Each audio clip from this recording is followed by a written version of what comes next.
চলো ইংরেজি শিখি, লেটস লার্ন ইংলিশ। আর আমাকে ইংরেজি শিখতে দাও, লেট মি লার্ন ইংলিশ। আমাকে দেখতে দাও, let me see. Let I see বলবো, কি বলবো না? লেট আই সি বলবো না। আমাকে পড়তে দাও, তাহলে কি বলবো? Let me read. Let me read. সবাই বলেন লেট মি রিড। চলো আজকে বাইরে খাই, তাহলে কি বলবেন? Let's eat out today. Let's go, চলো যাই। হ্যাঁ। লেট মি লার্ন ইংলিশ, আমাকে ইংলিশ শিখতে দাও। বেশ, ওয়েলকাম দেন। তাকে ইংরেজি শিখতে দাও, এর ইংলিশ কি হবে আপনারা জানিয়ে দিবেন। Let us. Let us. Let's. Let's. Let us কে সংক্ষেপে বলা হয় কি? Let's. লেটস মানে হলো চলো। লেটস মানে কি? চলো। এই লেটস এর পর ভার্বের বেস ফর্ম বসাবেন, অর্থাৎ আমরা V1 যেটা বলি। তাহলে আমি বললাম চলো যাই, তাহলে বলবেন লেটস গো। কি বলবেন? Let's go. চলো যাই। Let's go. চলো দেখি। Let's see. চলো দেখি। Let's see. চলো খাই। Let's eat. চলো মজা করি। Let's enjoy. চলো ইংরেজি শিখি। Let's learn English. চলো ইংরেজি শিখি। Let's learn English. লেটস এর পরে ভার্বের কয় নাম্বার? এক নাম্বার। আর বলেন এক নাম্বার। আচ্ছা, এবার আমরা এই লেটের পর অবজেক্টিভ ফর্ম বসাবো এবং ভার্বের বেস ফর্মই বসাবো। লেটের পর আমরা অবজেক্টিভ ফর্ম বসাবো এবং ভার্বের বেস ফর্ম বসাবো। তখন চলুন দেখি সেটা কি হয়। তাহলে এরকম আমরা বলি কিন্তু যে আমাকে দেখতে দাও, তাহলে তখন বলবেন লেট মি সি। কি বলবো? Let me see. See. এখানে কিন্তু সাবজেক্টিভ ফর্ম দিবেন না, সাবজেক্টিভ ফর্ম দিবেন না, কি দিবেন? Objective form. আমাকে দেখতে দাও, let me see. Let I see বলবো, কি বলবো না? Let I see বলবো না। ক্লিয়ার ব্যাপারটা? জি স্যার। তাহলে যদি বলি তাকে আসতে দাও, তাহলে কি বলবো? Let me come. লেট হি কাম নাকি লেট হিম কাম? Let him come. তাকে আসতে দাও। Let him come. আবার বলেন Let him come. রানাকে লিখতে দাও। রানাকে লিখতে দাও। তাহলে কি বলবো? Let him come. আবার বলেন Let him come. নাম আসছে, নামের তো আর কোনো অবজেক্ট নাই নাকি? নাম সাবজেক্ট যেমন অবজেক্ট তেমন থাকবে। তাহলে রানাকে লিখতে দাও, কি বলবো? Let Rana write. রানাকে লিখতে দাও। Let Rana write. বুঝা গেল? Yes, তাহলে sir. দুইটা শব্দ শিখলাম না? তাহলে চলো ইংরেজি শিখি, লেটস লার্ন ইংলিশ। আর আমাকে ইংরেজি শিখতে দাও, let me learn English. Clear ব্যাপারটা?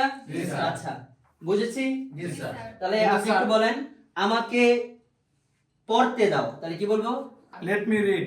Let me read. সবাই বলেন Let me read. আমাকে ঘুমাতে দাও, তাহলে কি হবে? Let me sleep.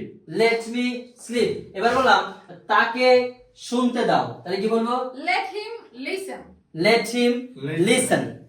আপনি বলেন তাদেরকে খেতে দাও, তাহলে কি বলবো?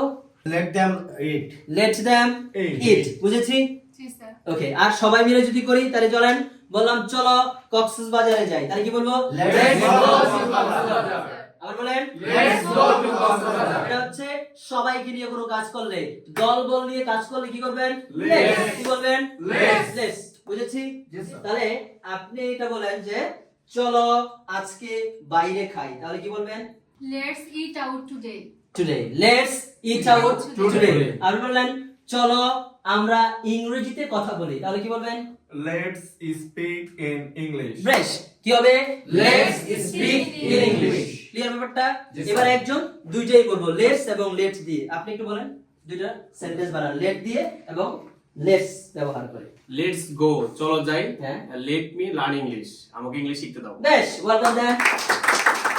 স্যার আমার একটা কোশ্চেন ছিল। ইয়েস। স্যার আমরা যখন প্রেজেন্ট ইনডিফিনিটে ভার্বের সাথে একটা এস ব্যবহার করতাম কারণ নাম আসলে, কিন্তু এই জায়গায় আমরা সেম কথাতেই এসটা ব্যবহার করতেছি না কেন? আচ্ছা, আমরা বলেছি যে অবজেক্টিভ ফর্ম আসবে, কি আসবে? Objective. এখানে কিন্তু সাবজেক্ট আসে না। আমরা প্রেজেন্ট ইনডিফিনিটে ভার্ব আসলে ভার্বের সাথে এস বাই এস দিয়েছি। যেমন আমি শিখি বললাম আই লার্ন, কিন্তু সে শিখে হি লার্নস। বাট এখানে আমি বলেছি যেমন তাকে শিখতে দাও, তাকে শিখতে দাও। সে শিখে, এমনটা কিন্তু বলি না, তাকে শিখতে দাও। তাহলে এখানে অবজেক্টিভ ফর্ম হবে, যেমন লেট হি লার্ন না, কিন্তু লেট হিম লার্ন। কি বলতে হবে? Let him learn. তাহলে ভুল করলে দুইটা হয়ে যাবে। অবজেক্টিভ ফর্ম দিব, তাকে শিখতে দাও, লেট হিম লার্নস না, কি হবে? Let him learn. তাহলে সব সময় কি করবেন? অবজেক্টিভ ফর্মের পরে ভার্বের বেস ফর্মটা কিন্তু বসাবেন।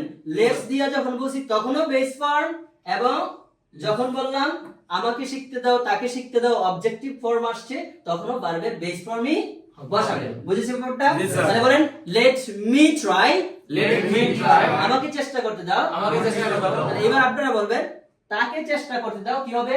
Let him try. আবার বলেন Let him try. again. Let him try. ওকে মাই ডিয়ার্স, আপনারা একটা বাক্য কমেন্ট বক্সে আমাদের জানিয়ে দিন। আমি যে বাংলা বাক্যটা বলছি, তাকে ইংরেজি শিখতে দাও, এর ইংলিশ কি হবে আপনারা জানিয়ে দিবেন।